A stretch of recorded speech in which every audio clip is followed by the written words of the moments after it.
think the stream ended. I did. It did. I started a new one. Oh. I at least need to say goodbye. You know. Yeah. Let's see. I'll go over here and be the one to like it.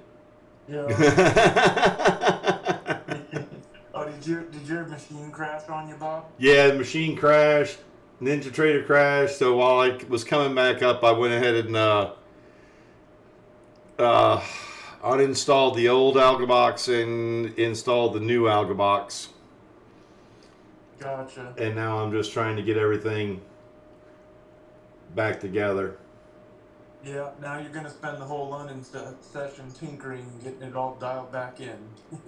Yeah, probably so. There's worse shit to be doing. Yep. Yeah. Well, hey guys, it was great hanging out with you. What an election night, huh? What an election night. One we won't forget. We'll remember it for next time.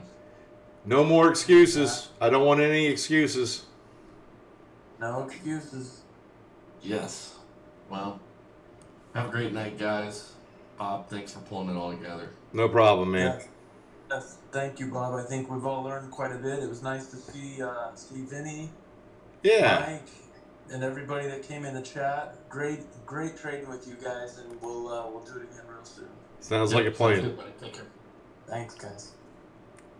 Night. Good night.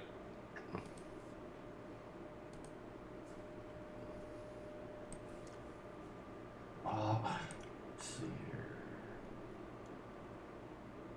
I think the WebEx on my machine is dead. I think I'm just getting back. Let's see here. Hopefully this works.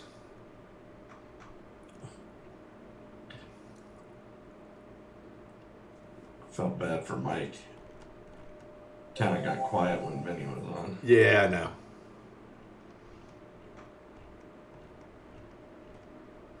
I don't know what else to do, though. I think we handled it well. Vinny did. I thought so. Yeah. At the end of the day, it's our stuff. That's right.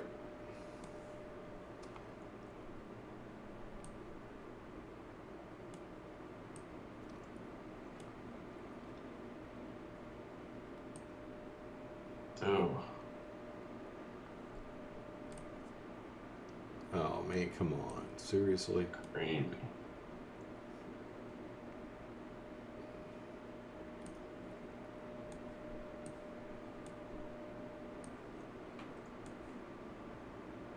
Alright, slide that back there. Reconnect Apex.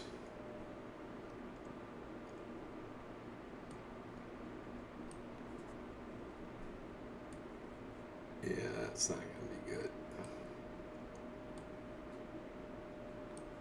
Bill Ackman is such a great.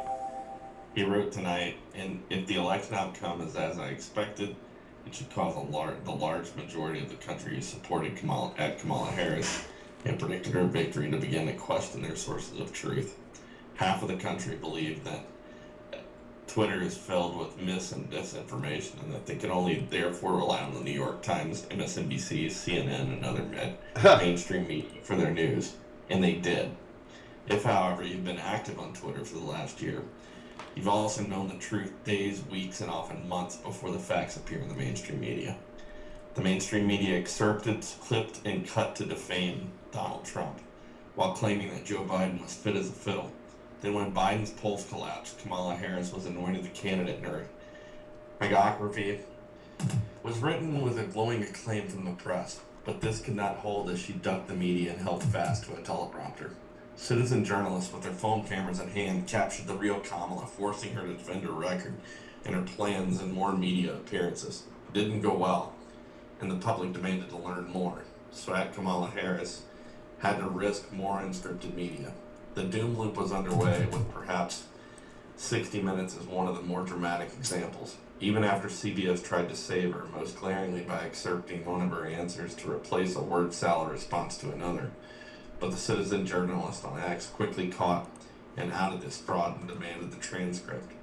As many who supported Kamala began to realize that they'd been misled, they became open to Trump as an alternative, but they didn't want to rely on the media to understand him because they didn't want to be misled again.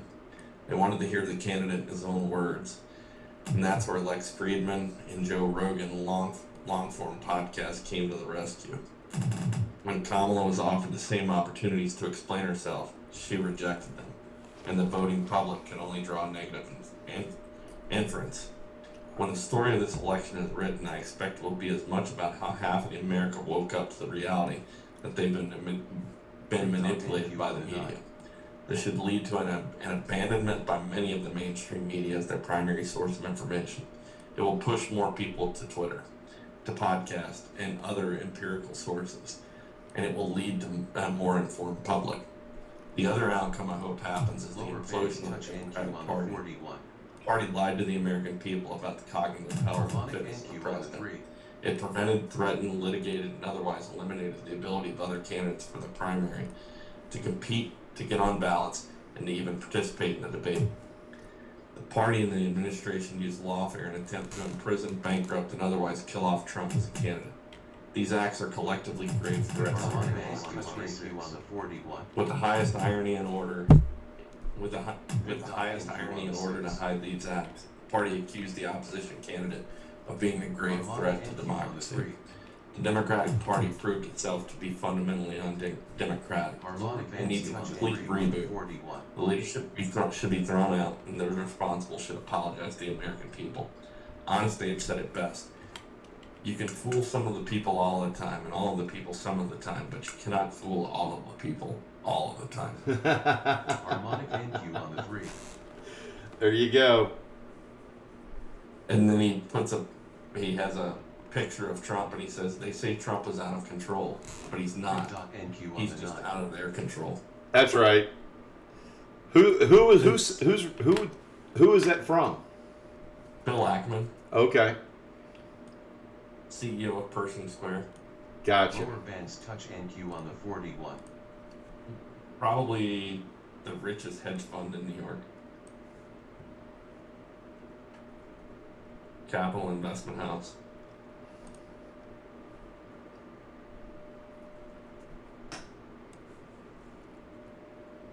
Boy, they cut Trump off in a hurry tonight. It just ended like abruptly. I didn't even get the... He was rambling. Was he? Yeah. He was rambling.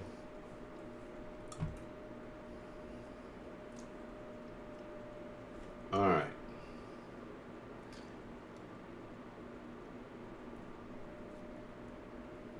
That's funny. Jake Tapper from CNN was shocked to learn that Harris didn't in a single county in the U.S. Really? Literally nothing. Nowhere did she outperform Biden. Anywhere.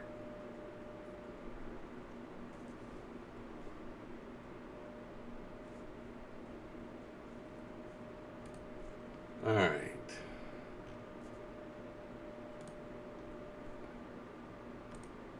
Crazy. Now Enigma short on the NQ3. it is gonna be time to fucking take some people down now, I would imagine.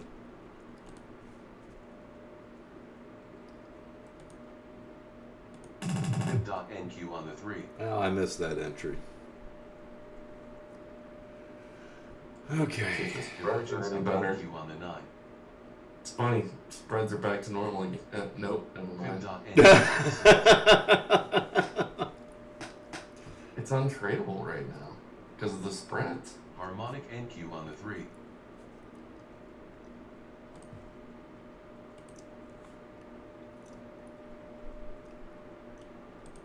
And he did win the fucking popular vote. I did not expect him to do that. I thought he was going to win the popular but lose the electoral.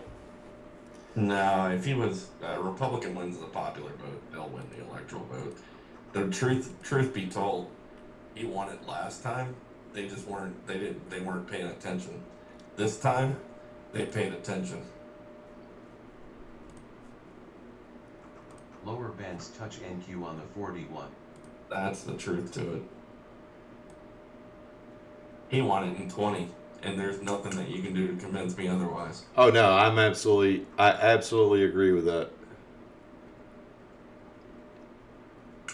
Fib.NQ on the 3. Absolutely agree with that. Can't believe he won the popular vote. That is fucking crazy.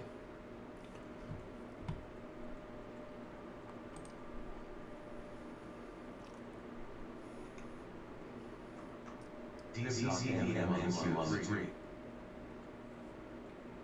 And Rand Paul is likely going to be the Senate Majority Leader. Did we take back the Senate too? Yes. Are you serious? He has full mandate across the board now. The American public gave him the Senate, the House, the electoral vote, or the electoral college, obviously, the popular vote. He won across the board. That's incredible. No, I did not realize that. That is awesome. Now there's, like I said though, with that, fucking the first 90 days needs to be like Sherman went through Georgia. That's right. I agree with that wholeheartedly. They need to hit the ground and just fucking, there needs to be a lot of broken glass. That's right. A lot of fucking broken glass. Now, how many presidents have been elected twice but not consecutively? I know there's one. I'm pretty sure there's one.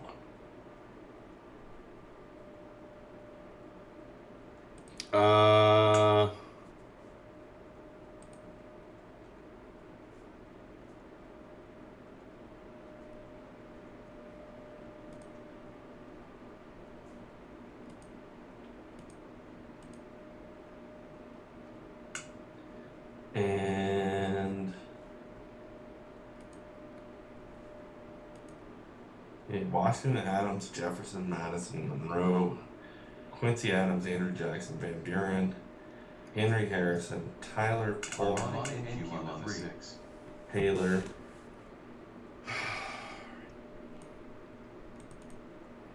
Fillmore. Maybe there hasn't been. Harmonic NQ on the 3. He might be a first. He's a first in that regard. Is he really? Yep.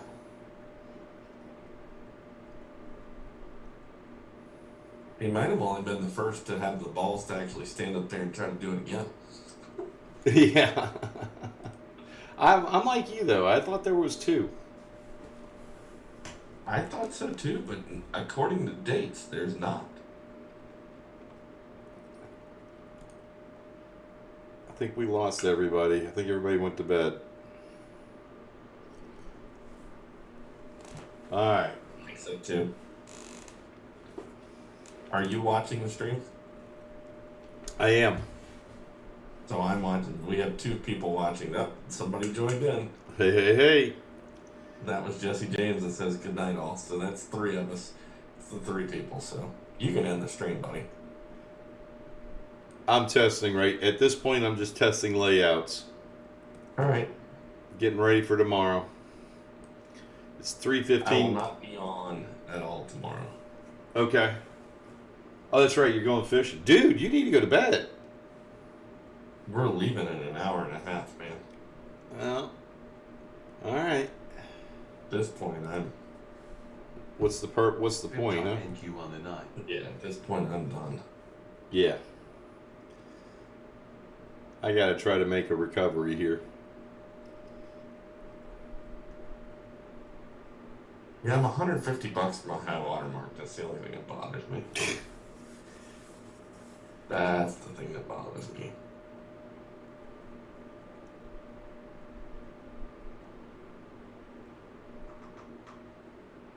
All right. See. Yeah, it was weird because when I'm glad it didn't work out, but I had 3 trades that never placed. Really? Yeah.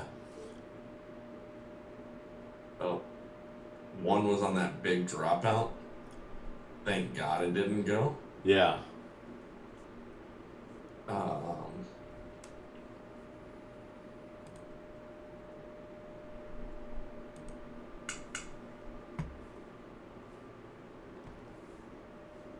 All right.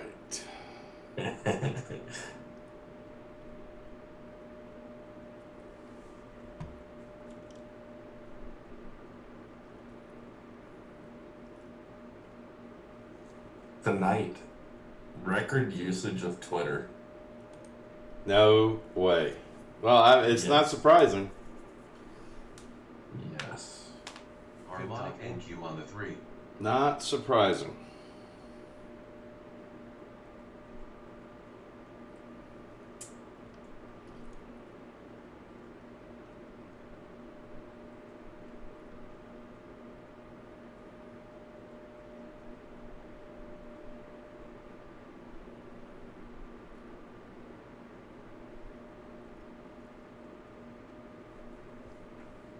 All right.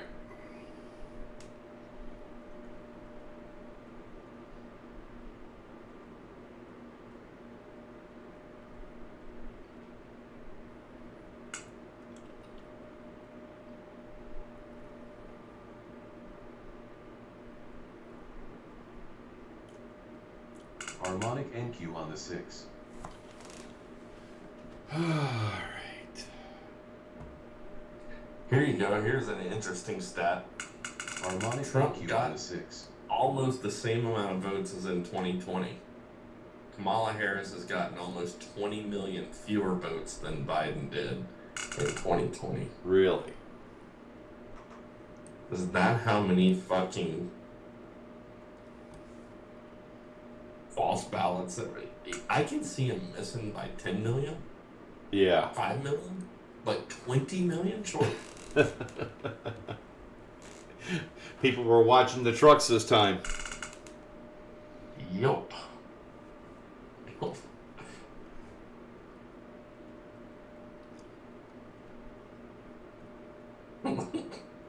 Oh my God, that's great. There's a picture of Kamala. Kamala, will you please concede? We need to be unburdened by what has been.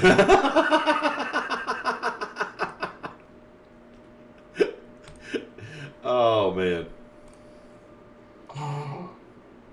Turns out Liz Cheney wasn't a great closer.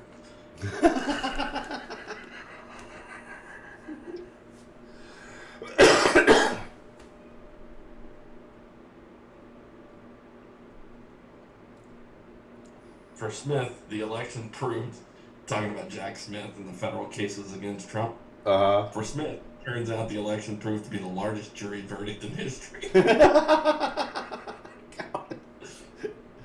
Oh, that's funny. Convergence down NQ on the 9. There are some pretty funny comments out here.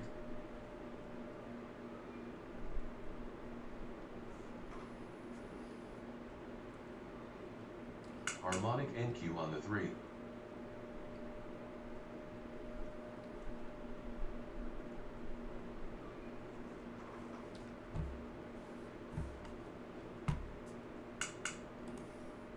God damn it, I hate when Jesse's right. What is that? I'm still tinkering. So what? Tinker away. Alright.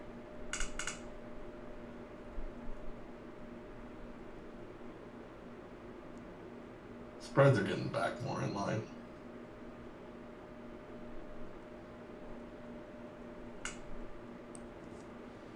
Alright, do I want that to big?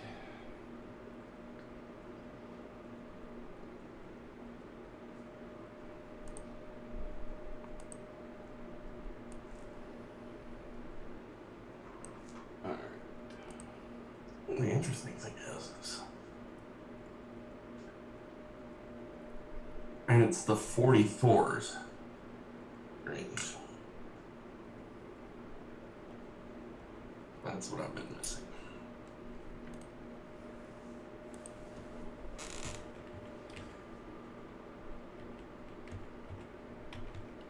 PMSNBC refusing to call it.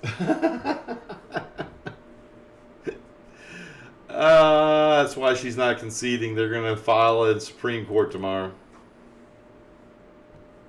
Let's see if MSNBC finally did. Trump cracks blue wall with Pennsylvania win. Yeah. Trump declares early victory. NBC News is not called a winner.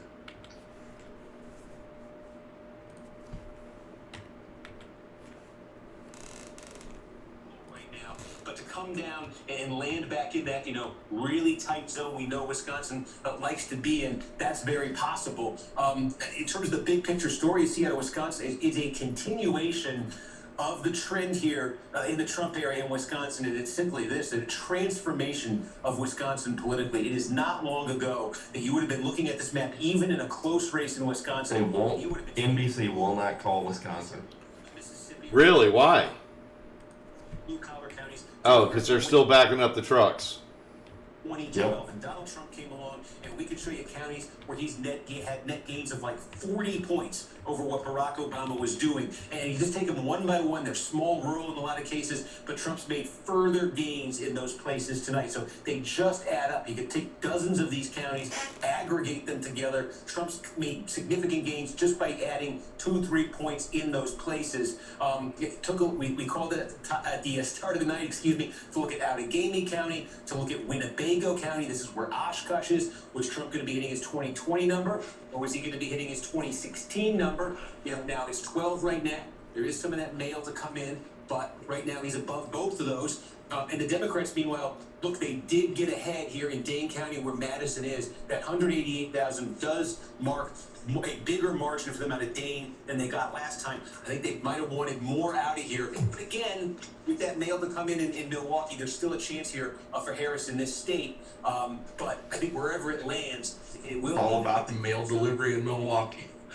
Michigan and Wisconsin, even in Minnesota earlier, just the rural blue-collar counties, just squeezing more and more out of them. He turned them Republican in 2016, and he's held them, and now he's growing in them further. That rural blue-collar divide is just over and over again, as you said. I've been watching you all evening, so... That's so funny. Thank you so much, Harmonic Steve. NQ on the 6. They blatantly say it. We're just waiting on Milwaukee mail delivery. We all just listened to Donald Trump speak earlier. Tell us what it was like in the room and what you're hearing from his team at this point in time. It was straightforward, Jen. It kind of felt like a end of a Trump rally, actually. It was some similar riffs, including about Elon Musk's rocket that was landing. He noted that this was a great American comeback. It was the likes of Dana White, the head of UFC, who he introduced to the microphone, who called this moment karma. But for the room here, this was a confident crowd that thought that Donald Trump was going to win, and he did exactly that. I think last night I was talking with the producer colleague, Dan, who I traveled with the last 2 years on the road. We were talking about the extent to which we didn't even understand the own country, despite traveling to all 50 states and back here and talking to as many voters as possible, because this was a moment, a reckoning, to wholly understand just how far the MAGA movement had expanded, just how far Donald Trump's realities or his proposals that the Republican government under his type of executive power would be able to benefit lives of Americans who didn't even vote for him in 2016 and 2020. Just how far-reaching would that play? And he was able to get Elon Musk on board. We watched Twitter, now X, essentially become a town hall of so often falsehoods and conspiracy theories and pro-MAGA content and material, and all of that amounted here to this moment. And what you saw up on stage was a rather small campaign brass of Chris Lasavita and Susie Wiles, the two co-campaign managers who were with him from November of 2022 when he announced his presidential bid till now, but also some other key staffers that left the White House in 2021 with him after the January 6th attack, moved down to Palm Beach, and were loyal to Donald Trump, even at a moment in which he was isolated even from his own party. And it was those very campaign staff that led Donald Trump to allow him to run the campaign that he wanted to run. One, an uncensored one that included name-calling, no apologizing, proposals that included putting 20 to 30% tariffs on all goods coming to the United States, having Elon Musk come in and cut 1/3 of the federal budget. Just this weekend, he suggested he would put Herschel Walker in charge of U.S. defense missile shield system.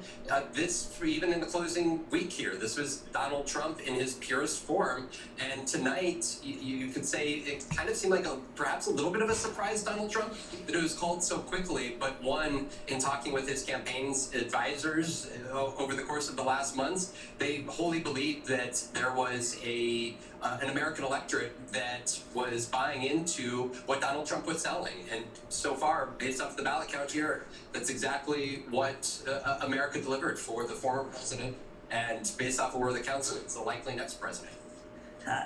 We have not yet called it here. I should just reiterate for people who are just tuning in. NBC News has not yet called it, but I want to ask you, Yvonne. I mean, one of the things I noticed is that Ivanka Trump was on the stage. We haven't seen her around the Trump campaign. Were there other people in the room, former advisors, or people who really haven't been around the campaign who reappeared tonight? Corey Lewandowski was up on stage. Stephen Miller was up on stage. Stephen Chung, who is that spokesman, who usually puts out derogatory statements on behalf of the former president. He was up on stage. You also had Tucker Carlson was in the room. Elon Musk, we know, was over at Mar-a-Lago watching the results come in. Robert F. Kennedy is here. He was at Mar-a-Lago watching the results come in as well.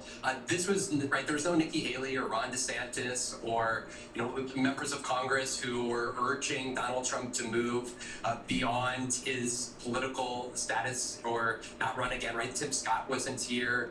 There was no Asa Hutchinson. We could go through the list of those primary challengers. Of course, his own former Vice President Mike Pence was not here. This was Donald Trump is what we've, Howard Lutnick, who is one of the transition co-chairs, he was up on stage, and I was talking to him just last week, and he said that they will make sure that there are only members in his next cabinet administration who are truly loyal, who they trust, noting that the likes of Mark Milley and James Mattis and John Kelly, they will do everything in their power to make sure that they have vetted and they know the entities that are coming into the next administration. And I think that this was a moment here where those people lifted Donald Trump up to essentially the greatest resurrection in American political history. And now, just in the last couple minutes, you see the likes of President Zelensky and Prime Minister Netanyahu already posting statements on X congratulating Donald Trump, a key recognition that this immediately has major international repercussions that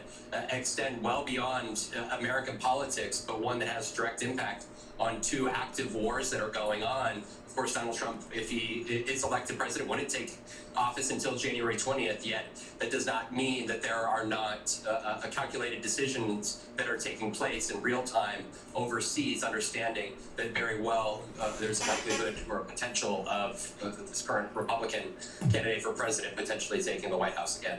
It's such an important point. The national security differences between these candidates are a very important part of what the impact could be here, and one we'll definitely be discussing. Vaughn, I know you've been up and standing there for about 19 hours. Thank you for staying up with us, and really appreciate you bringing us your insights. You know the team, the Trump team so well. Let me just turn to our amazing panel here, and there's so many things to discuss, but I want to start with you, Jim Messina. You and I have worked together a lot over the years. I was describing what a boiler room is earlier. You could probably describe it better than I do, but you're a data guy. If you're looking at this data, I don't want to ask you what surprised you. I want to ask you kind of what struck you as different from what maybe a lot of people out there thought would be where things stand right now. The fact that the Trump theory of the case on rural voters really was true. I freaked out a bunch of Dems on Sunday on your show when I said, look at the early vote numbers. The enthusiasm for Trump in rural is real. And that's exactly what you saw. Kornacki was just going over it. He's just doing better than he'd ever done before and just running up these things. And the other thing was the Latino number. It's just, you cannot look at those exit polls and not think that is amazing. Going forward, the Democrats have a real rural problem, and they have real communication challenges to a whole bunch of groups, including young voters and Latinos, that we thought we had a better message to and just didn't at all. Those are the two things that really struck me so far. The rural city divide is one that struck me earlier as well in the evening, and 8 years ago, a lot of the focus was on education. Is education a part of that as well, or is it more community cultural and kind of you're living in a rural area, you're living in a city? I think it's cultural, right? I think the Democrats know. Mike Schwartz is still connected. He is sound asleep, I promise you. Barack I Obama know. 40 points better than Kamala Harris in some of these precincts just 12 years ago. Like, we have just stopped being able to communicate with these people, and they no longer feel seen by the Democratic Party. And that is a challenge going forward. I hope we don't all rush. I hope we all take some time, look at all these things, do a comprehensive report, and talk about how Yeah, a long day. So we got everybody- It's been a very long day. And then you're going fishing and you're not getting any sleep. You're going to come home, you're going to be zapped. Harmonic NQ on the 3. Same as I said to you earlier, I always hate it when people say it's a community. Well, I'm coming back and I've got a presentation at fucking Harmonic 3:30 in the NQ on the afternoon. 3. Are you serious? Yeah. Because there's been a reliance by Democrats on running up the city Harmonic vote, running NQ up on the the suburban 3. voting. Tempted not to go. Steve Bernanke always says the blue blob. You've actually worked in Republican circles. What is going wrong here on that front? And that's the thing, the Democrats right now should just reckon the fact that there's a fundamental brand problem with the party as far as not reaching huge swaths I of am the still country. way. A couple of that- those rural, like, so if you look at the exit polls, Trump Fucking gained kidding me? a group of Trump. educated women. Everyone. Black men, Hispanic men and Hispanic women, non-college women. My charts, Really even a race and gender John, thing. my There's charts are widespread, and 15 there's minutes ranges behind. of my kind of time. The Republican What? Party, I look back at 2012 with Yeah. Romney.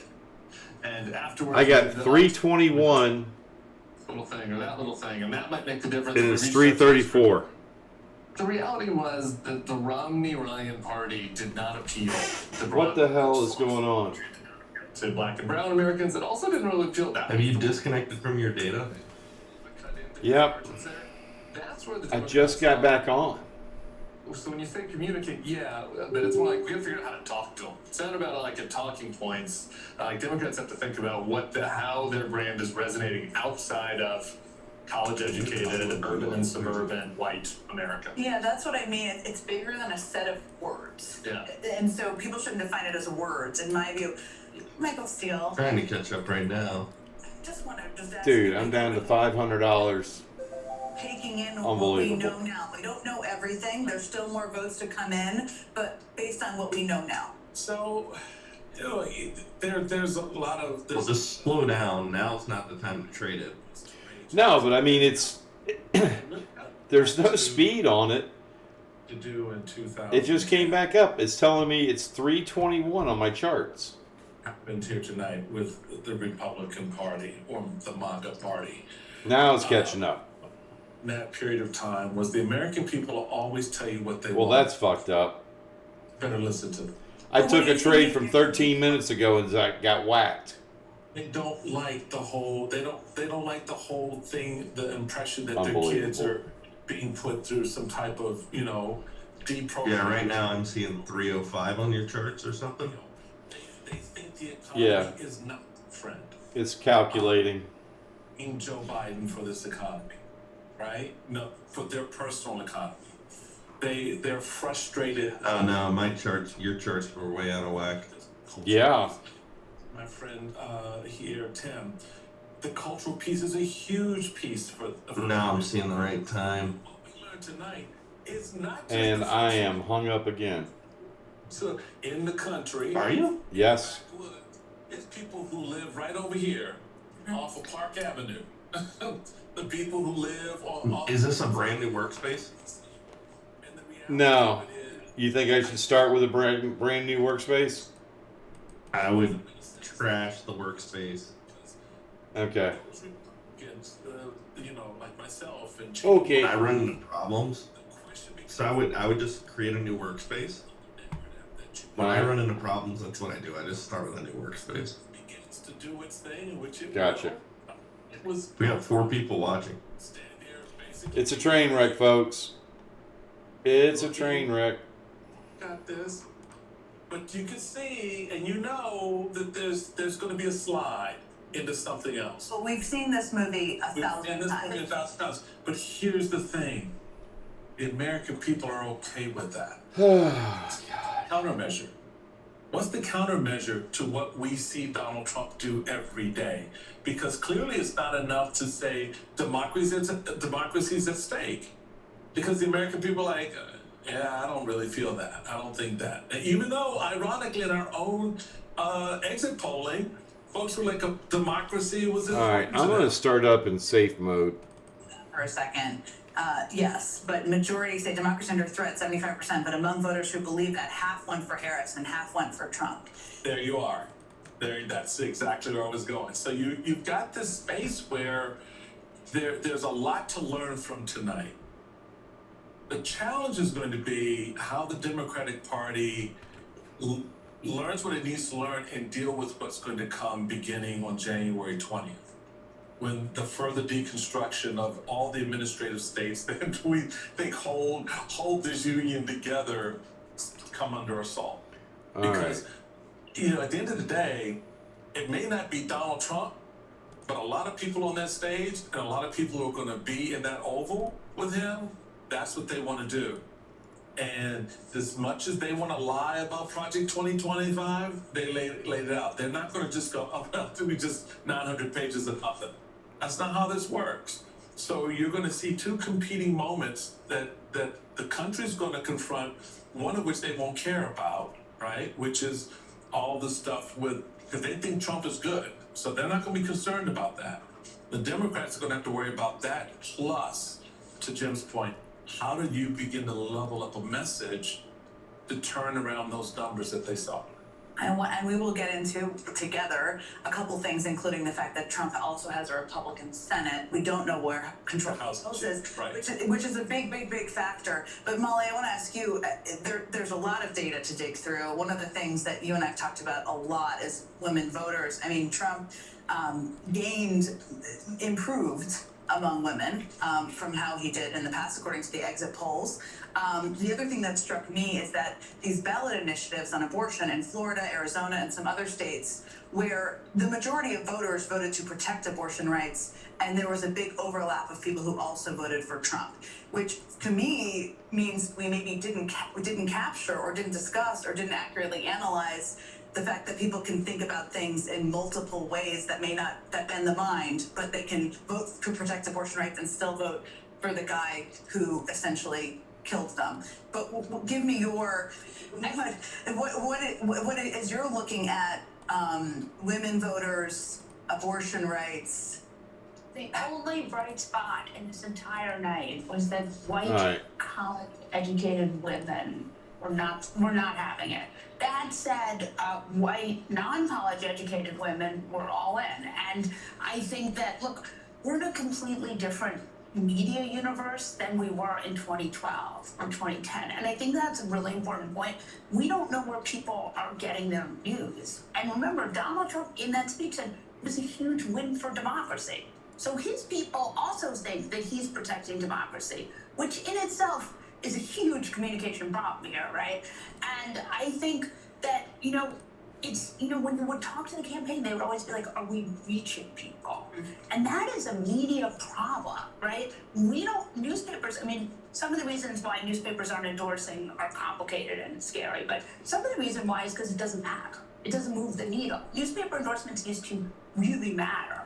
Like a decade ago, 2 decades ago, we have had a seismic shift in the way that people read news, watch television, all of that information. And I think we have to look at also sort of the level of disinformation, misinformation that people are getting and what that looks like. No, I think this is a big, huge part of the story that it's hard to even digest fully at this moment. But you have Elon Musk, who owns Twitter, X, whatever we're calling it these days, X, who is a disinformation propagandist and now could potentially have a direct line to Who is this bitch talking? To your point, Jen Psaki, who used to be Biden's press secretary.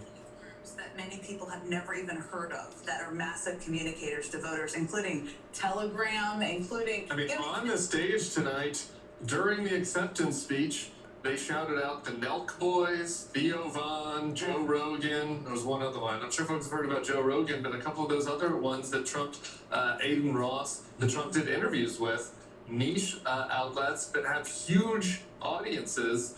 And a lot of the people, not everybody, but a lot of people that are consuming those kinds of news environments aren't. It's not like, to your point, how it's not 2012, 10. It's not like they're then watching the nightly news. Right. You know, like they're not watching Lester at night. No offense to Lester, right? You know what I mean? Like they're in their own bubble, and that's like the majority of the news that they're consuming.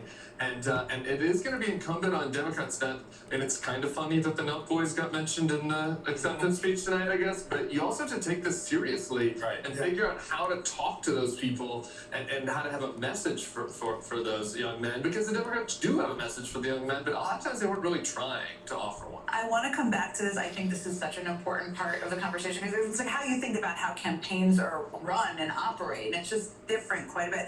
But I do want to bring in right now Democratic Congressman Ro Khanna of California. Congressman, let me just start by getting your top line reactions to what we know at this point tonight. Obviously, I'm disappointed. But look, the rebuilding starts today. No political party in modern times is out in the wilderness for more than a few years. I remember 2004, I was volunteering as a young guy all over for John Kerry. I totally was opposed to the Iraq War. And I was devastated that George W. Bush did not get defeated. And Alan Solomon was there. I still remember Bustin quoted Dr. King, the arc of the moral universe is long, but it bends towards justice. Keep going. And guess what? 4 years later, we had Barack Obama, the singular political talent of our time, in my view, and he ushered in a whole new hopeful vision of America. So I'm confident, we still have to see where the House is going to go, but I'm confident we're going to rebuild in 2026 and win back the White House in 2028. And we've got to listen. We've got to go on some of these podcasts. I was just on All In. We should have done, in my view, Joe Rogan, and go on all the podcasts and listen to what we need to do and have a compelling economic message. But I'm still very hopeful about the party and our future. Let me ask you about control of the House. I mean, Republicans are projected to control the Senate. As we've noted, as you just noted, Trump is on the verge of winning the White House, which is going to make the House quite important.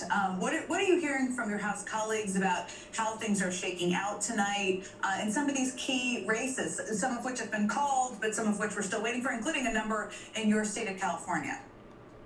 We're hopeful. We're hopeful for 3 pickups in California. It's a world of difference if we have Hakeem Jeffries as Speaker of the House or if we have Mike Johnson. I served for 4 years in Congress in the first Trump administration. The first 2 years, 2016 to 18, we didn't have Congress. That's when he had his expiring tax breaks and handouts to the ultra wealthy. That's when he had no check. When Nancy Pelosi took the gavel, that was basically at the end, effectively, of the first Trump term. So getting Hakeem Jeffries in there would be a huge blessing. I think we have a real shot at it. It's going to be close. We're going to be all watching California. It could be some time, which doesn't mean anything is going wrong. It just means that ballots are still coming in. That's how the state of California works. I just want to remind everybody, Congressman Ro Khanna, thank you for reminding us, which I've been trying to do as well, that there are lots of forces for good, lots of forces for democracy. We have a strong country, so thank you for reminding us of that and for joining us at 3:45 in the morning our time. All right, let's I just want to come back to the table and continue kind of the conversation that we've touched on here. I mean, there's a lot of information we're getting in, but there is this question. I mean, the bro vote, as I'm just going to shorthand it, right? Trump got his highest share of young men that he's ever gotten in his 3 presidential runs. In North Carolina, Trump almost doubles his support from black voters since 4 years ago. So there are some key demographics that I think at this point, from what we know about the exit polls, everybody needs to be quite sober about. Do you ever understand? Crazy. Can't believe he did what he did. Who? Pilot, and I Trump. a fanny pack that did my first job. Things have changed quite a bit. They change all the time. How do you think, as people look to 2028, this changes where things sit, how people run that campaign? Well, I think it's really about 2 things. First of all, having a real message. And, Roe said something I think is very right, which is listening. shutting up for a little bit and actually hearing people and hearing their concerns. The second thing you have to do is go to some of these things. Tim called them niche, and they are, but if you look at their numbers, they're not. They're mammoth. They're bigger than some cable networks. We need to stop, by the way. I'm just going to double down on this, calling anything niche. When I was the communications director for Barack Obama, people would say it wasn't presidential to do something, and it's like, the job of a candidate or a president is to reach the public wherever they're consuming information. That's it's exactly not to right. write an op-ed in the Washington Post, which, no offense to them, nobody reads. So Right. Well, and TikTok is now the most dealt with political platform in America. And as you know, Democrats were on it for 2 years because the Biden administration was fighting about it. That evolution, figuring out what the next generation is, it really is both a message and it's a medium. And, you know, you've got to kind of continue to grow with that. But some of it is just really hearing these people, feeling seen. Part of the rural vote numbers, I think, those communities didn't feel seen by the Democrats, didn't feel seen by this. The other word we haven't mentioned yet tonight is economy. I mean, if she was going to win tonight, she would have been the first person in 50 years to lose the economic argument and win the presidency.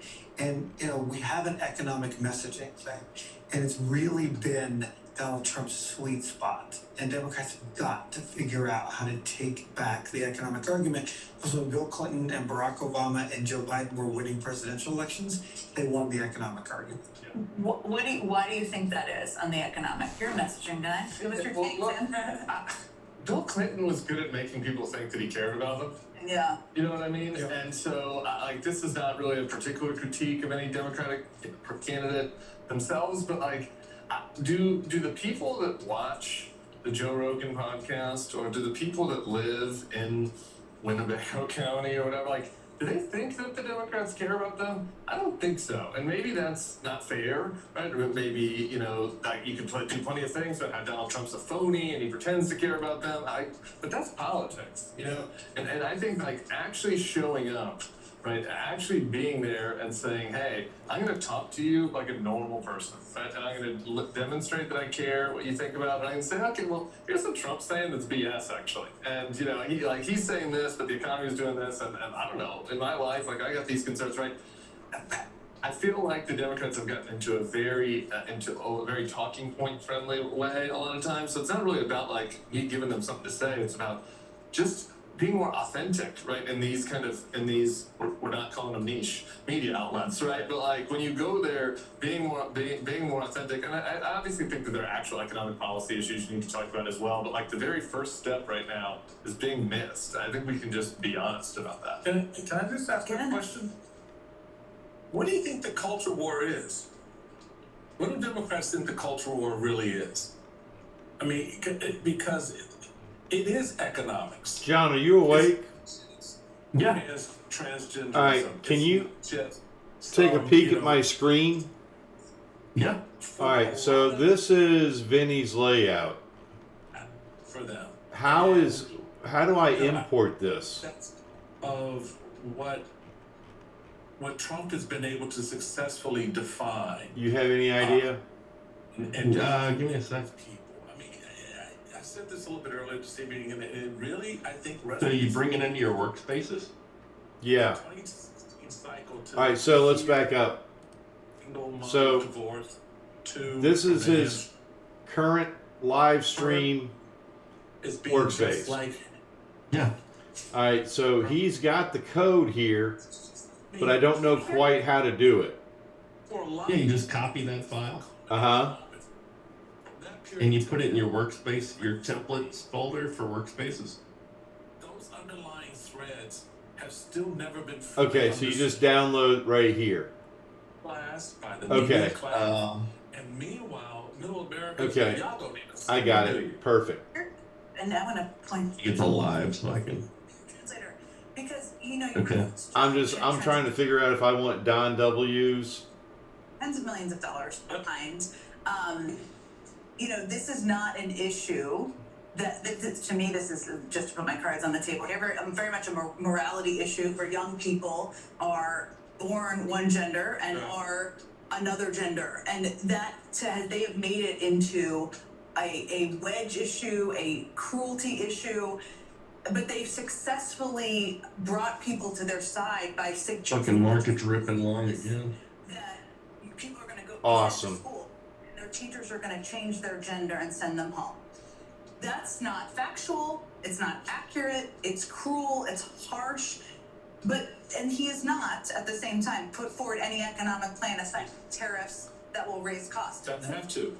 So I guess what I'm asking you is, I mean, because absent anything else, right? And absent anything else, everyone's going to believe that's exactly what happened. Isn't this a disinformation problem?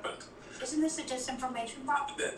But you gotta go in there and combat the disinformation. Thank you. That's what I'm saying. Saying that the Democrats have to throw trans kids under the bus. There you go.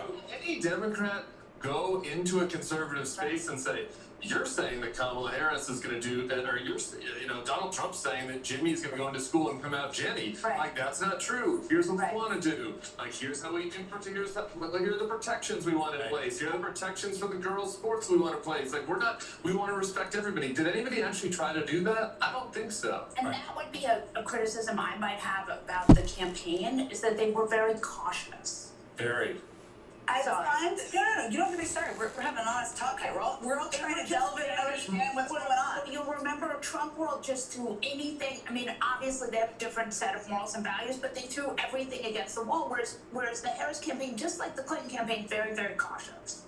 Do you agree with that? I'm not sure I agree with that. I think they were trying to be focused. I think they tried to stay on message, and their theory of the case was democracy and abortion. And they ran that play, and they were very focused on it. And it turned out not to be the right play. But I think one of the things that they should get some credit for is they had a theory of the case, and they prosecuted that case. They did, but it goes to what Tim just said. So their theory of the case was democracy and abortion. And Donald Trump's theory of the case was everything else. Yeah. And no one bothered to pay attention to what his theory of the case was. And so when you couple that, and I was just looking at some of the responses from, some of my friends, kind of watching this and are aligned with Trump. Their view was, you guys completely missed what the country was saying. And the country was saying, yeah, you know what? We're not about forgiving student debt because a lot of hardworking people out there spend a lot of money, and you gotta pay your bills. I mean, and so you've got to be able to have an answer for that mindset that believes that if you go and incur a debt, right, I don't have to pay for it. Because that's what it was. ABC, NBC, or CBS, none of them have declared Trump a winner. To Harvard. Oh, God. Community college. Paid his bills. So now you're asking me and him to pay yours? So that's part of the culture. That's crazy, dude. That oftentimes You know it's coming.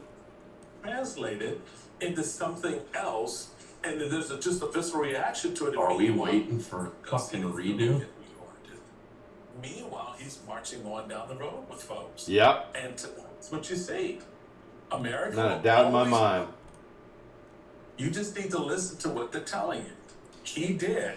You may need more than 4 boxes. And paint however you want to fashion it. Well, they were still driving in by the 18-wheeler load with fucking Billy. Wait until all of that didn't matter to those folks in the middle of the country. I have one little nitpick. Sure, no, Do it again. Okay, sorry. They didn't listen to what they wanted. That is crazy, brother. It's not just me. It's been like reality. We should be honest. But it's not what the reality is for us, it's what it is for them. Sure. And they believed he did, and that's the bottom line. Okay, hold all these thoughts. Please disagree. Everybody digest, come back. We got to sneak in a very quick break. That is crazy. I can't believe they haven't called it yet. They're not going to, John.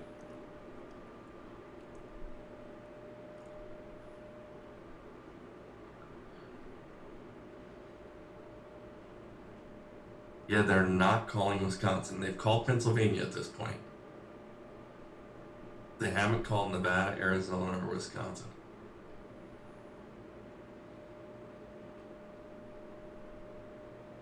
In Arizona, he is mean, Michigan, he's up by 350,000 votes, and they haven't called him.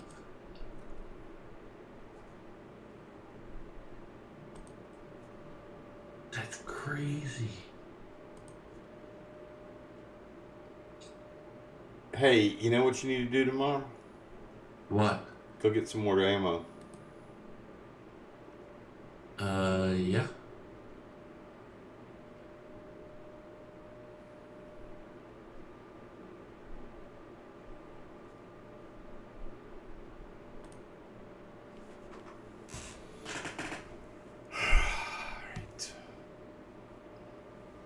I'm just utterly floored that, I mean, CNN has called this thing. Uh-huh. Communist News Network themselves have.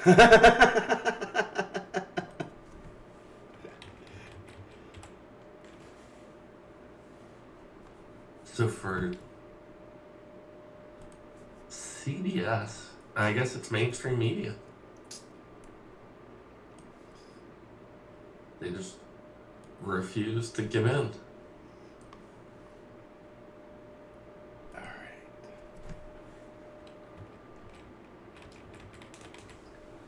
See what Van Jones had to say. Chip and I understand that when it comes to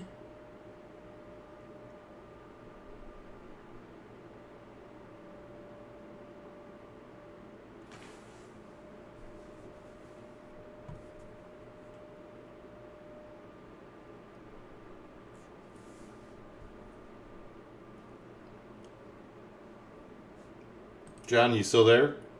Yeah, I'm here. Okay. Yeah, I'm just... You got cut off rather abruptly. That's the only reason I'm asking. I'm saving you. Half of America feels very strongly about the things that Donald Trump feels strongly about, right?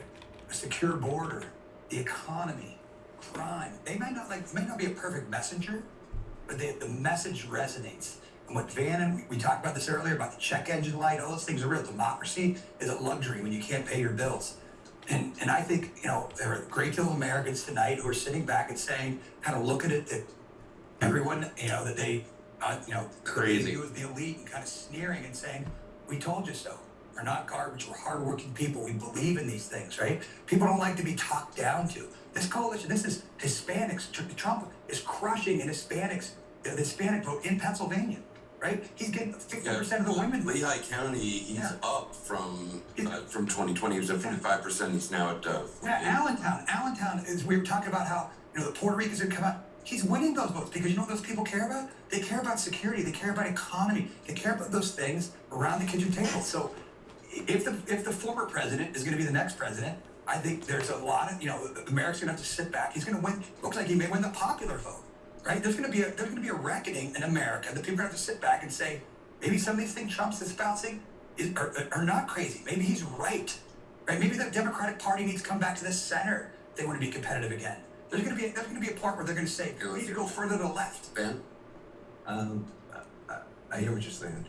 And I do see it differently because I'm thinking about the people who are not a part of anybody's elite who are hurting tonight.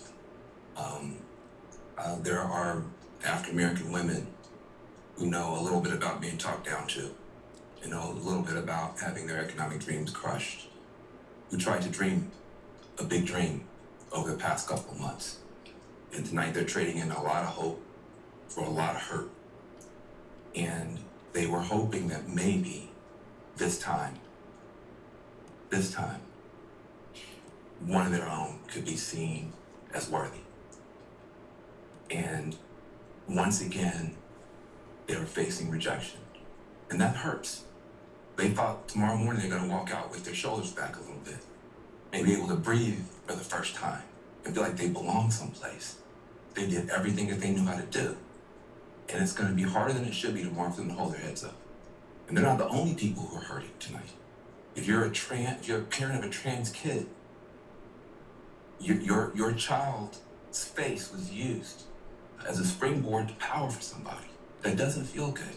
There are going to be people tomorrow, we're going to be handing clothes at the dry cleaners to people who don't have papers.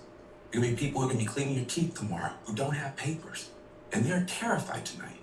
And so it's easy to blow this off. Oh, look at the elites. They're going to get their comeuppance. It's not the elite that's going to pay the price. It's people who woke up this morning with a dream and are going to bed with a nightmare. And those people deserve to be respected and held and talked to. Those are the people who are going to pay the price for whatever Donald Trump decides to do. Oh my God. Wish I could have something. Unbelievable. I love it. I won't lie. I love it. Yeah, I hear you. I hear you. See what NBC has to say.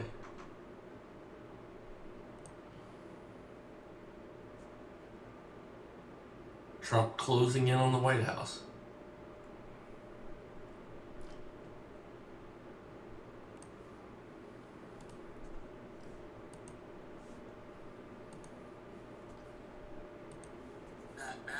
Former President Trump at 266 electoral votes, Vice President Harris right now at 219 electoral votes. We can also tell you at this hour, Republicans projected to retake control of the Senate as well. There are still a couple of races that are outstanding that we haven't called just yet, but we have called West Virginia for Jim Justice there. The House at this hour, again, can't call it just yet. 63 races still uncalled, but as you can see, Republicans there have picked up 3 seats. Trump's going to take Nevada too. And a very good morning to you. I was going to say good evening. Good morning. It was evening a long time ago. Greg Melvin alongside Kate Snow here. And again, the big story, Donald Trump poised for a historic political comeback. Let's get right to Chuck Todd, who's been here all night long watching. Oh yeah, here we go.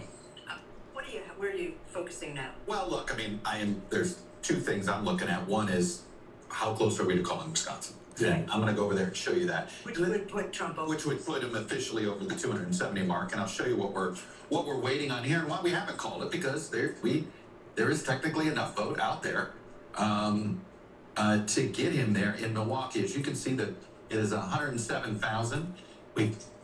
He doesn't need Milwaukee. He doesn't need Wisconsin. Win like 95% of remaining vote, okay? But it's not it doesn't yet meet the standards for us to call. We think we're gonna have a better read on Milwaukee County, which is really what we're waiting on.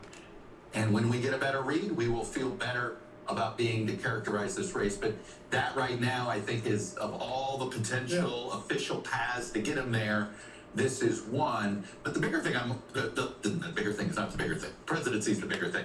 The other thing I'm watching tonight in these same blue wall states are the 3 Senate seats. Yeah. Because what is interesting is all of them, part of it is a lot of Donald Trump voters go into the polls, vote Donald Trump and leave. And there's about a missing 50,000 to 100,000 votes for all of these Republican Senate candidates in Pennsylvania, Michigan, and Wisconsin. And that's where this the surge of vote in Milwaukee, for Tammy Baldwin, or Detroit for Alyssa Slotkin, or even Philadelphia for Bob Casey, there is enough vote for them to win there. And I think 2 of those 3 are going to be very, very close. And I have a feeling those 3 Senate races may take a couple of days for us to call. They're maybe so close it could be recounted. What's happening in Michigan, Chuck? Well, Michigan, I'll just show you. Let me move over here since it's right next door. We just don't have any. Look at Wayne County. We only have 54%. It's obviously the single most important large county there to find out. I mean, there's just a ton of remaining vote. We have nearly 500,000 votes left here. So it's just way too early. There were some slowdowns.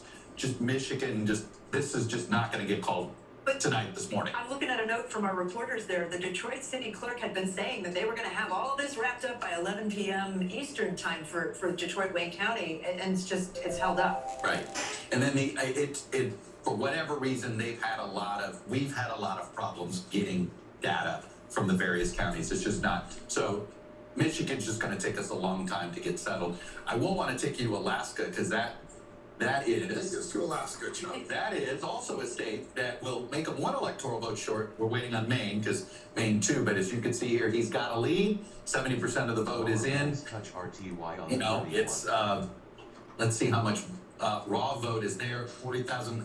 So she would have to make up 40,000 votes. She would have to win 60+% of what's remaining. unlikely, but we are waiting for a little bit more data there. So that would get him one electoral vote short.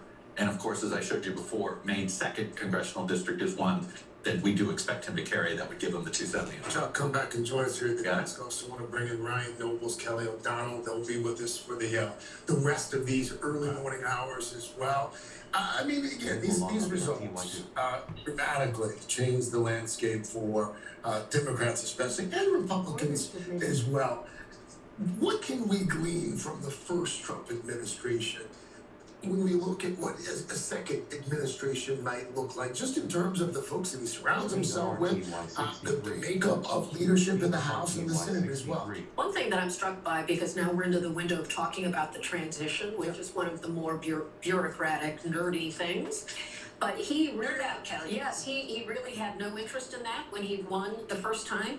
And yet again, he would need to deal with a transition with the Biden administration. It's being led on President Biden's side by his chief of staff, Jeff Zients. That is incredibly important. An incoming president hires 4,000 federal workers, has to put together a whole team, has to get all of the information, the handoff.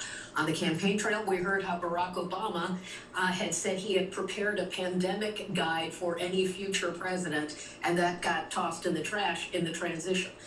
Will he approach it differently now? He knows what the office is. He knows he will have strength in numbers on Capitol Hill. Will he approach it differently? Another thing that strikes me as different is when he came in the first time, he had a lot of the existing apparatus of the Republican National Committee. Reince Priebus became his chief of staff. He was the chairman.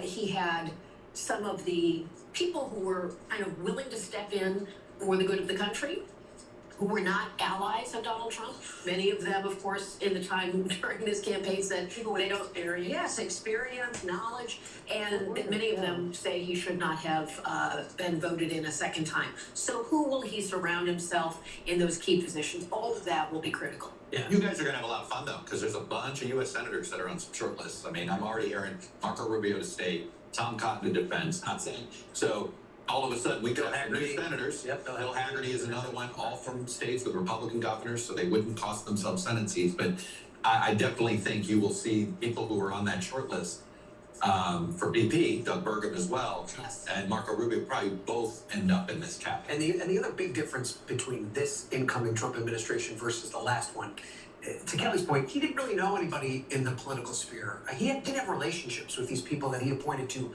extremely important positions, like Secretary of State. He had never even met Rex Tillerson before he went through that vetting process. This time around, he's going to know every single person that he puts in those seats. Rex Tillerson, who he later fired. Exactly, who fired and yeah, exactly. Jim Mattis, John Kelly. These are people he didn't know. He's going to know and have relationships with each one of these people that he appoints this time around. And these are all people where his first question is going to be, how loyal are you to me personally? Because this is my administration. That's an important. I have a mandate. I won the popular vote. He thinks he's going to win the popular vote. I won more than 300 electoral votes. What are you going to do for me if you are in this position? And so the theory of this case would be that it would be far less tumultuous because this time around he's picking his people, whether or not that's borne out by facts. And countless times in the first administration we covered people putting up guardrails, telling him, no, that's not lawful, you shouldn't do that. If he does not have people willing to say that, that will certainly change the tone and tenor. I'm also struck by just in seeing on social media someone like Jeb Bush, who once ran against him, congratulated him tonight, as well as leaders from around the world. Nikki Haley. We saw Nikki Haley's outlet a few days ago. It's going to be interesting. And it might not just be people that don't put up guardrails for him. It may be people that encourage him to go further than what his instincts even tell him. A more expansive view. Right, the Project 20. I'll put something, I mean, it's funny, Democrats were the ones talking about getting rid of the filibuster. Republicans at 55, 56, I promise you, a lot of conservative activists are going to pressure President Trump to say, hey, we can't get our policies through, especially if he gets the House, right? Because you need 60 votes. That's right. I don't know what the filibuster is. 60 votes. 60 votes in a lot of cases to pass something. So if the Republicans have the House, if they can hold the House, I mean, talk about your irony of ironies here. This is a different Republican Senate. Mitch McConnell is just another member. for 2 more years. And that's the distinction between winning 55 seats versus 52 seats. Right. Because you've got Lisa Murkowski, Susan Collins that That would have stopped that, but they might not have. they may not have the power to do that. I want to check in with NBC News correspondent Vaughn Hilliard. He's spent the night, and it's now the morning, at Trump headquarters in West Palm Beach, Florida. Vaughn's also been covering the Trump campaign for months and months and months. Vaughn, maybe pick up on what we were just talking about. I know the president has said, former President Trump has said, he's talked about a lot of things that he wants to do on day one, things that he wants to do right away. Some of that's going to need congressional approval, but what could he really start doing after the transition, the first day in office? The first day in office, let's just take tariffs. Donald Trump, right? He started a trade war in 2018, 2019, putting tariffs on a great amount of goods from Mexico, Canada, Europe, but also large tariffs on Chinese goods coming to the United States. And what happened as a result were retaliatory tariffs that were placed on U.S. goods that were produced here, like corn, soybeans, but also other manufactured goods that will go overseas. And it was those countries that placed tariffs on those goods. And some of the U.S. export markets, they closed up. And it was domestic producers that saw some of their markets, the tanks, the price of corn, just as an example. And that's where Donald Trump, this go around, he is promising to place 20 to 30% tariffs on all goods coming into the United States and 60% tariffs on all Chinese goods. And now this gets weedsy when we're talking about tariffs here, but there's a lot of top economists who have expressed concern about what the harbinger of that would be on U.S. producers. And now, likes of Donald Trump and people like Howard Lutnick, who is helping lead Donald Trump's transition team, have made the case that this is ultimately going to increase U.S. manufacturing, steel manufacturing, automobile manufacturing here at home. And Donald Trump has campaigned exactly on this. And he doesn't need congressional approval to do this. And so there could be far-reaching economic consequences. Donald Trump suggests that in the long run they'll be good.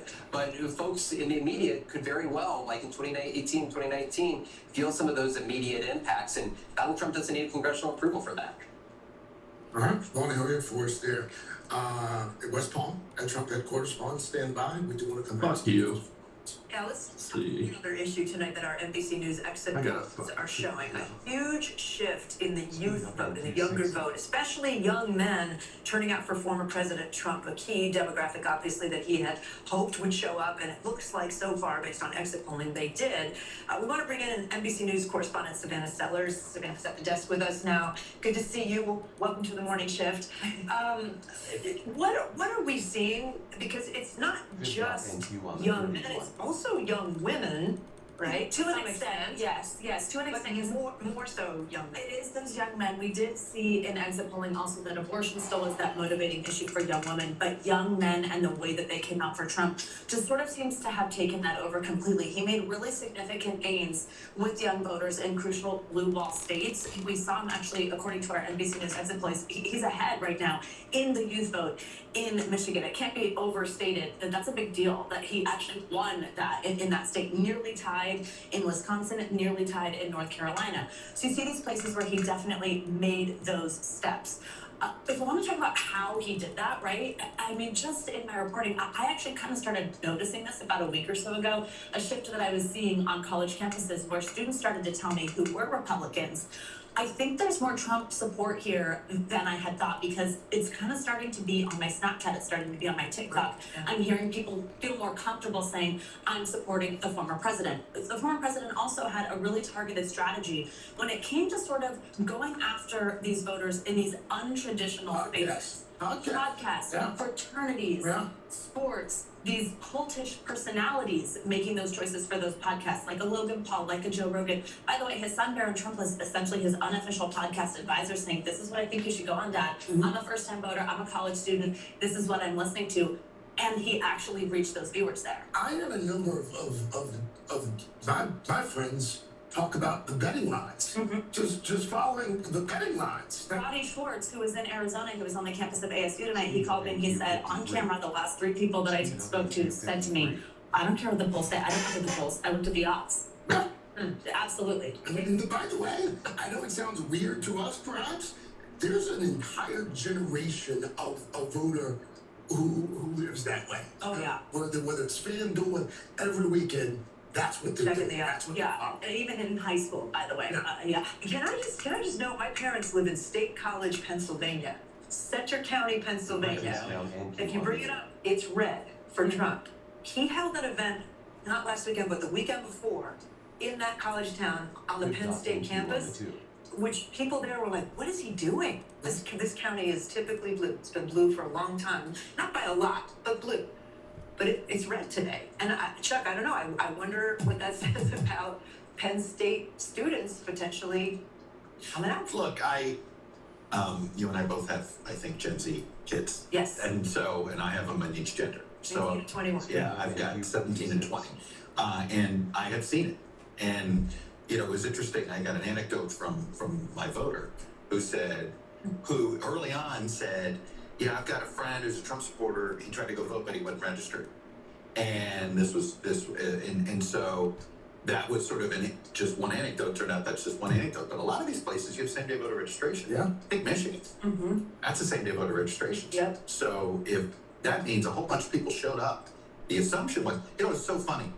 Last week, particularly was House Democrats, they were really pointing to college campuses as the key to them picking up a few of these key congressional races, particularly Ann Arbor and Iowa City, because they said, hey, in 2020, the Ann Arbor kids weren't in Michigan. They were voting in their home states. Yeah. The Iowa City kids weren't in Iowa, weren't at the University of Iowa. They were voting from their home states. And so they thought, hey, when they're here, it's going to do it. But, they're not flipping that Iowa CD that they were hoping to flip that Iowa City's in. And Michigan right now, we've still got a long way to go. But if they're breaking more like they're normalizing on the NQ4. North Carolina over the last day because the college Democrats, they had intense organization on college campuses. They lobbied the state to get more polling places on campus. They made student IDs an acceptable form of ID on many campuses. But they were also doing something interesting, and the Harris campaign was involved in this, was paying volunteers to do this.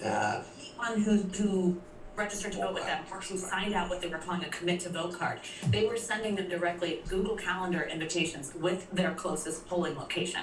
And they actually told me, we think we did that with a fair amount of Republicans also. Like, it was sort of a bipartisan get out the vote effort. We saw that this is one of those states where that youth vote is nearly tied, as North Carolina. And by the way, North Carolina, you started with the RTP area, Research Triangle Park, Raleigh, Mecklenburg County, Charlotte. You got a whole heck of a lot of college kids. But remember, they've only known Trump. I was doing a little stint at the University of Chicago last year, and with me, my first memory of an election was 2016, and I was 12. The students, and I was like, and it was just a reminder. They don't know anything other than Trump. And their whole lives, he's a celebrity. That's right. His show on this network, The Apprentice, came on 20 years ago. I'll take a quick break here because even at 4:20 in the morning, we have bills to pay here. Special coverage of the 20. We're getting big numbers here, Craig. Continues. Ballots still being counted, especially in Wayne County, Michigan. Wisconsin as well. Those two states still uncalled, but former President Donald Trump on the verge of returning to the White House for a second term. A closer look at how this all played out and what happens next. We'll do that right after this. More Americans turn to NBC News than any other news organization. Now, that's what I call the voice. Get all your favorite coaches in one place. But don't call now. They're not on cassette. Only available on NBC. The best coach is the D-O-double-G. Our boys, Monday and Tuesday. Now on NBC and Peacock. NBC News Daily is #1 for afternoon news across all of television. I'm Morgan Radford. I'm Vicki Wynn. I'm Kate Snow. And I'm Zane Glass-Watt. What's happening around the world? Israel's military is building up there along the border. And what matters here at home? New numbers are out today showing encouraging signs for our economy. Let's zero in on exercise. We know we're supposed to be doing it. What does it do for our health? What needs to change for social media to be a safer place? NBC News Daily. You still alive there, Bob? Yeah, I'm still tinkering. Yeah. I'm surprised you're not getting some shut-eye. Fib.NQ on the 2. It's not gonna do me any good. I am gonna, about 10 minutes, I'm gonna go take a shower. Now that will probably not hurt you. Well, I gotta kind of get my shit together. I hear you. All right. Two-finger NQ on the 31. Legislation that would ban abortion? Do you still have faith and confidence in the Supreme Court? Is this plan to ban price gouging anything more than a gimmick? If it's Sunday, it's Meet the Press.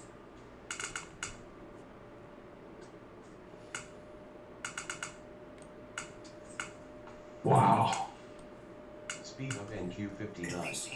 Budget coverage across every platform. Listen to full episodes of Meet the Press wherever you get your podcasts. News lives in the Let's break down what we know. You gotta see this. News for the generation of now. News now. All right.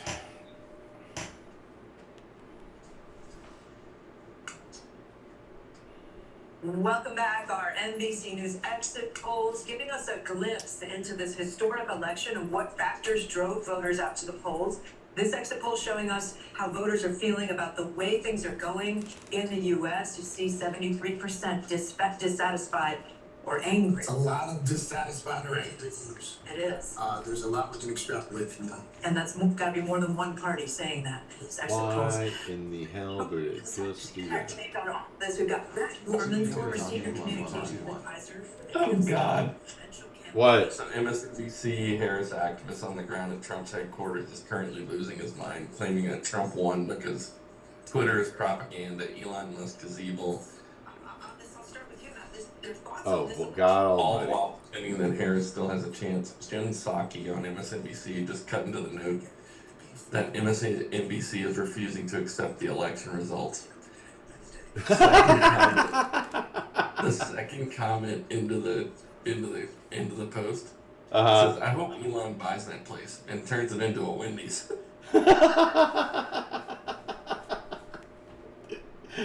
Oh my God almighty. Oh.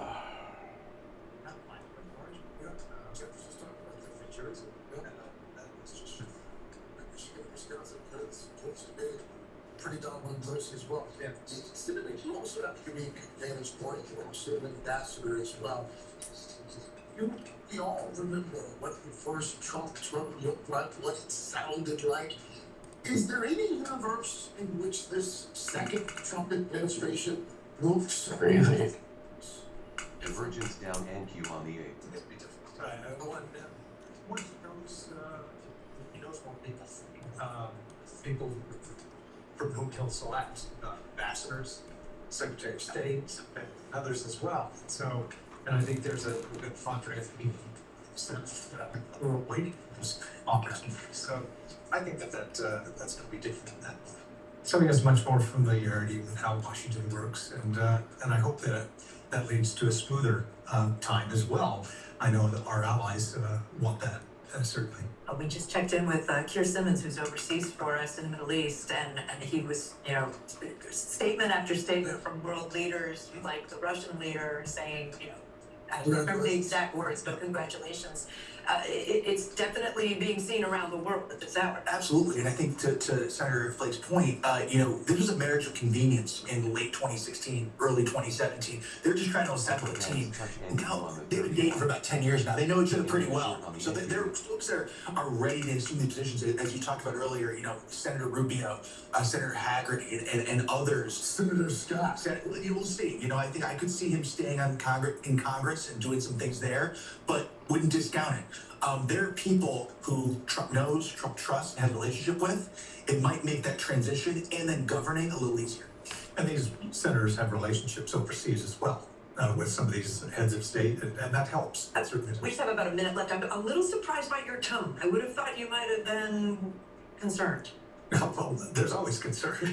It's a tough world out there. We have enemies, we have allies, and I hope that we can always distinguish the difference. And so, there's concern. But, there are a lot of upsides as well. I can tell you one advantage. President Trump has the ability to just, and the inclination to just pick up the phone sometimes. Upper band Now, touch sometimes NQ you on wish 31. a note taker, and make sure that he's not promising things we can't deliver. But that instinct is good. To call world leaders and say thanks for this, thanks for that. So Super, thank you, Matt. Thank you. Don't go far. Don't go far. Our live special election coverage continues. Former President Trump bursting through the blue wall, taking Pennsylvania. So what happened? news lives in the now. Look at this one. You Upper can't band see anything. touch Let's break NQ down on what we 31. know. You gotta see this. News for the generation of now is NBC News Now. Nice to have you along with us, whether you're at home or on our plaza. We're Upper just bands touch NQ on the 31. Actually, CNN hasn't called it either. I thought you said they called it. They did not call it. Well, that's going to be embarrassing.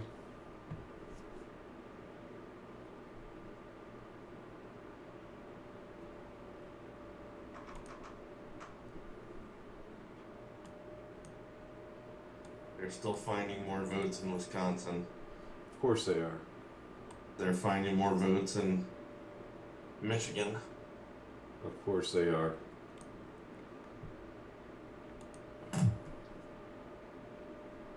They're still looking for someone to vote in Alaska. That's going to go that way.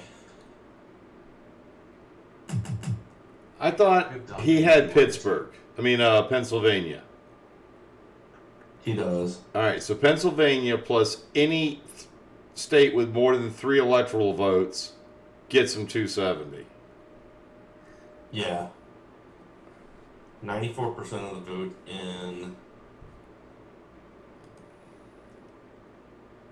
He's going to win Nevada. 88% of the vote is in. Clark County is almost done.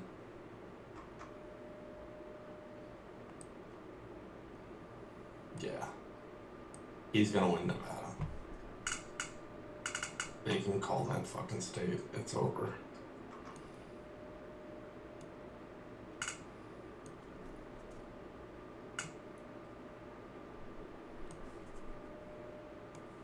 It's over. He'll win Nevada. Did they not call Alaska for him already? No.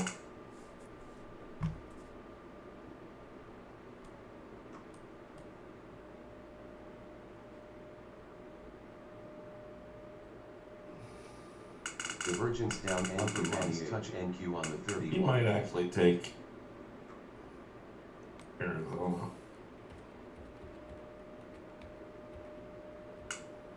Because Maricopa County is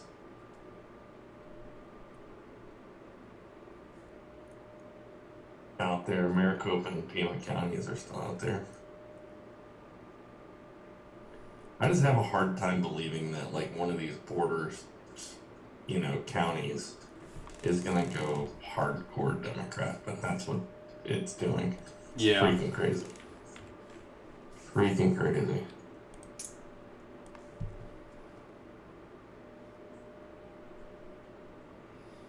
Upper bands touch NQ on Look the at the 31. Senate. Kari Lake's gonna win the Senate.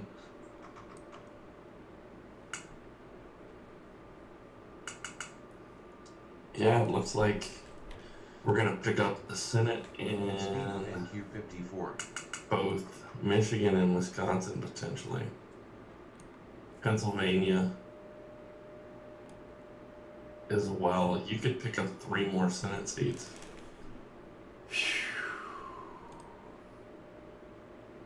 Maybe 4. 5. Yeah, you're on pace right now to pick up five more Senate seats tonight. That's incredible. That's awesome, actually. That's incredible because that's 6 years of governing. Yep. House.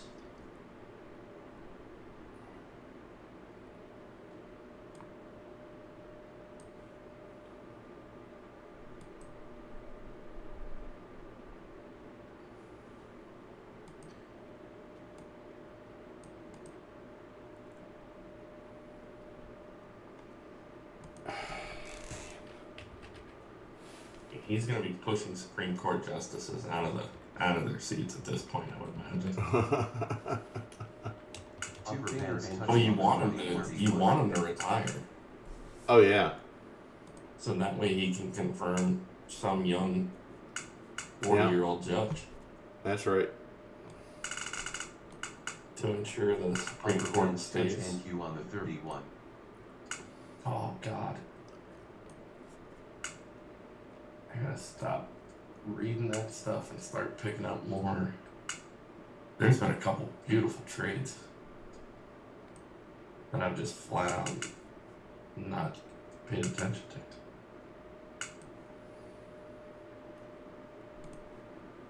I mean, 2,800. NQ on the 2. Speed up NQ 62. Upper bands touch NQ on the 31.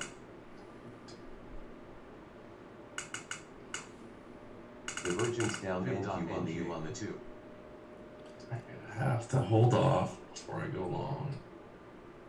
I need a pullback.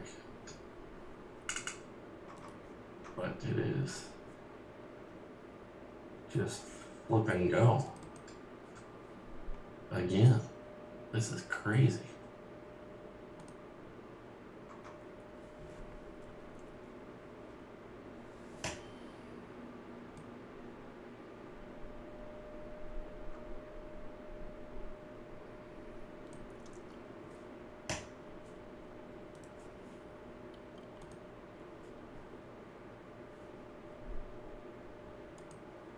Speed up upper band touch NQ on the 31.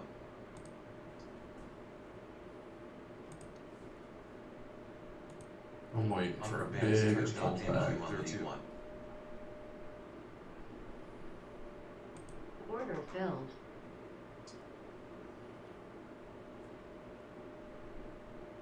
I'm holding. Fib.NQ on the 2.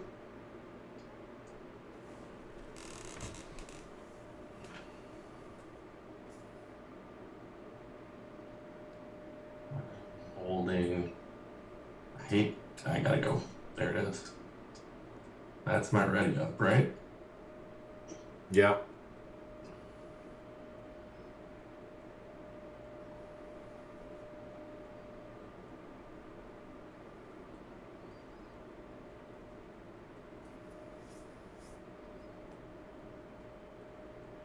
Speed up NQ 55. Exit. Huh.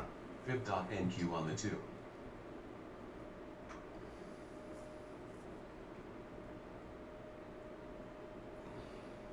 Still a little early on that. Come on, let's go long. Come on. One time. Just one time. One time.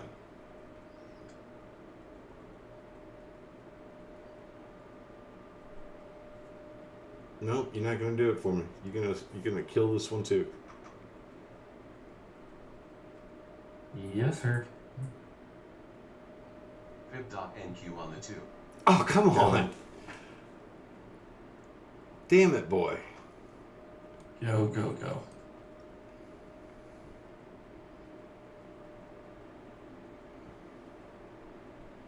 Go, go, go. Come on. Go, go, go.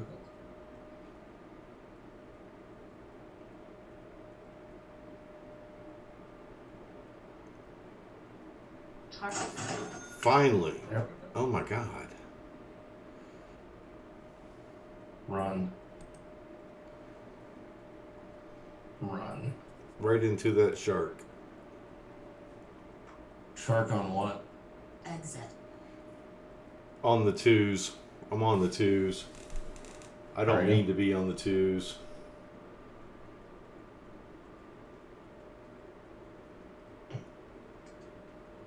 No, come on. I don't like this at all. Okay, let's go. Come on. Keep going. No, no, no. Keep running. 737.50 is where I'm targeting.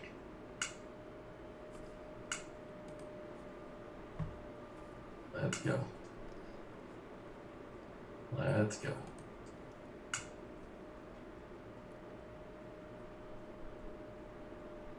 Learn how to be patient, I can tell you that. Huh? Yeah. Yeah. I'm closing that right where it's at.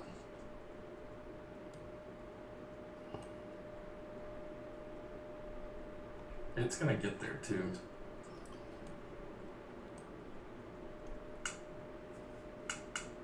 But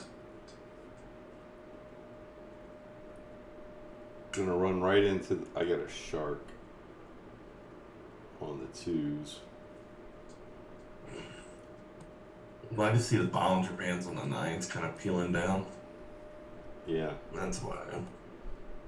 And you got a ready up with a 6.9 on the 44s.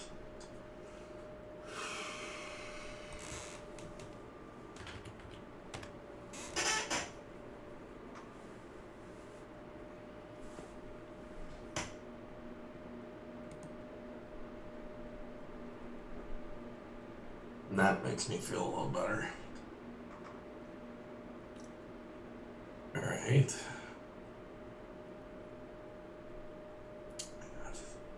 I'm literally waiting for one more excuse to get long one more time. The only thing that's got me hesitant is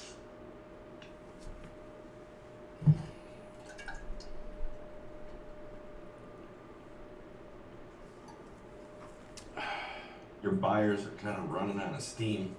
Upper bands Every touch time they NQ jump on the there. 89.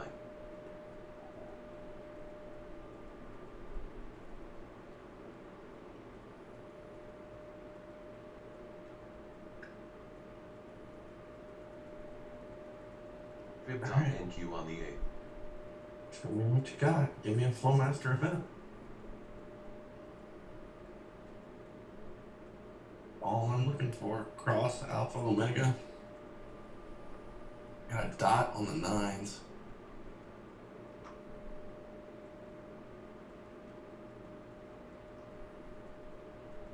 John, you know better. What is a dot by itself, John? Just a dot. Losing trade. A losing trade. Come on. What that is.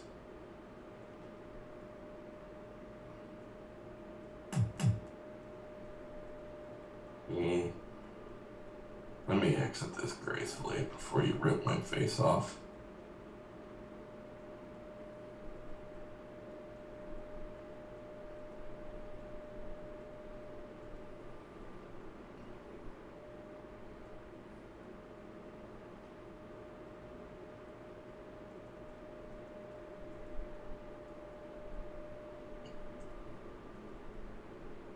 Close it out right there.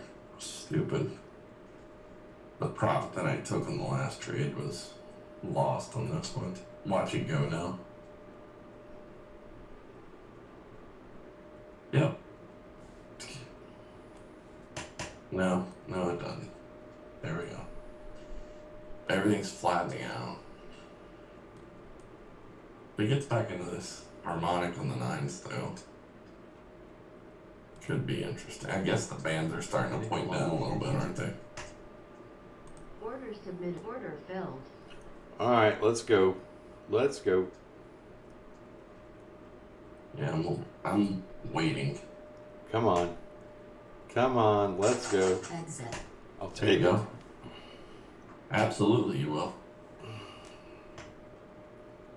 Clawing your way back, buddy? Yeah, a little bit. Yep. There you go. Yep. I was down to $125 worth of drawdown. Fib dot NQ I'm up to on the about 5 now. Switched over to one contract using the spare ribs recipe.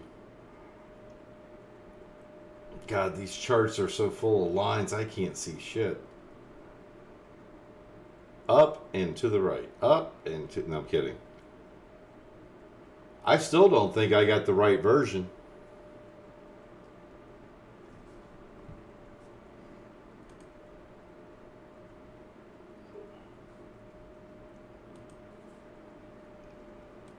Yeah, I'm just seeing I'm not seeing your charts live, but I am now. Oh, okay. I am. I was behind on the stream.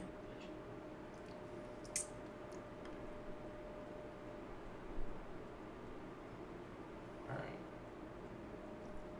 I might have to go take a shower here. I'm getting ready to go to bed. Alright. Can just leave the WebEx up? Yeah, just leave the WebEx up, and I'll probably talk to you. What time are you going to be back? I'd imagine after lunch. Okay. I'll let you know though. Fib.NQ on the 44. Yeah. Alright, dude. Oh, and of course you know.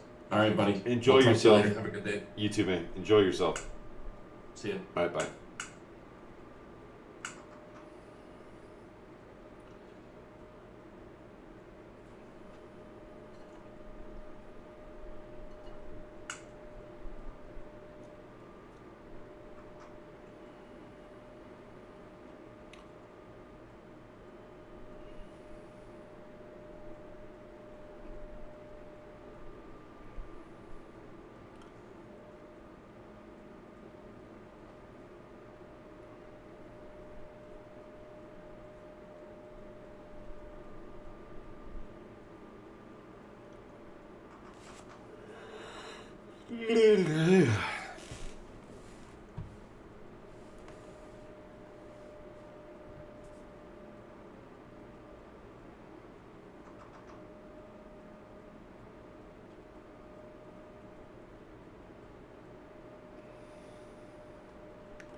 Huh.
Divergence down NQ on the 8.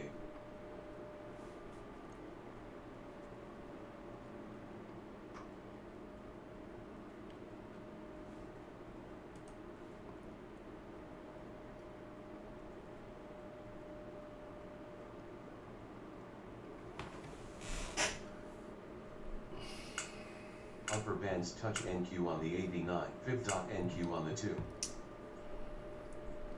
Fib.NQ on the 2.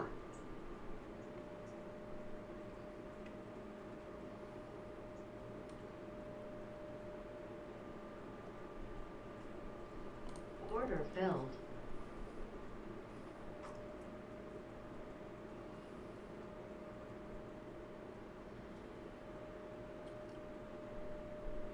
Speed of NQ 51.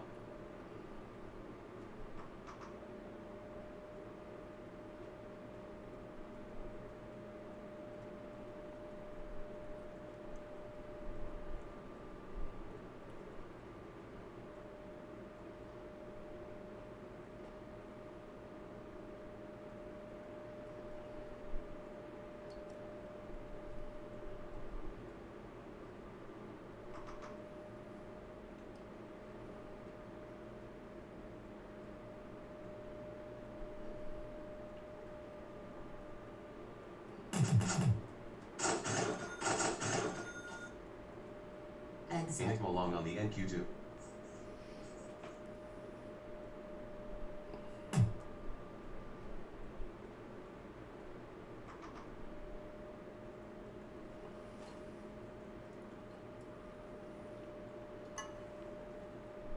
Fib.NQ on the 4.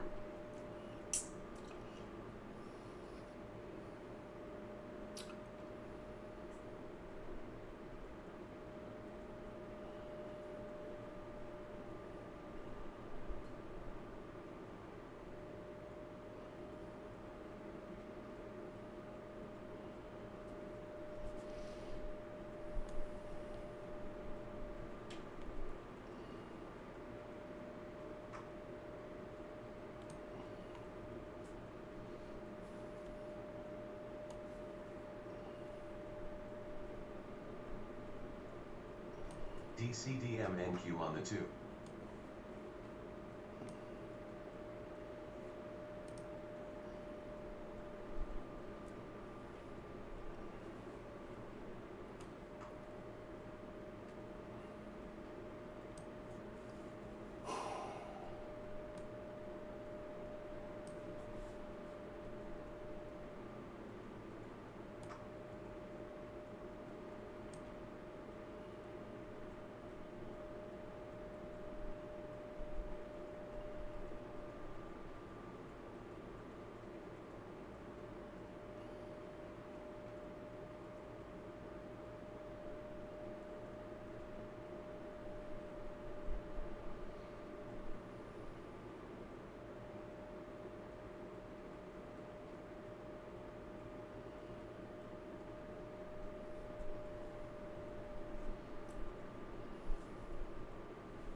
Fib.NQ on the 2.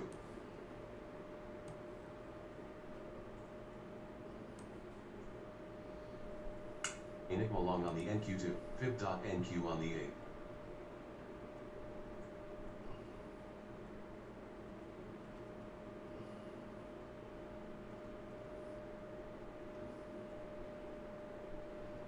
Fib.NQ on the 4D4. Order submitted.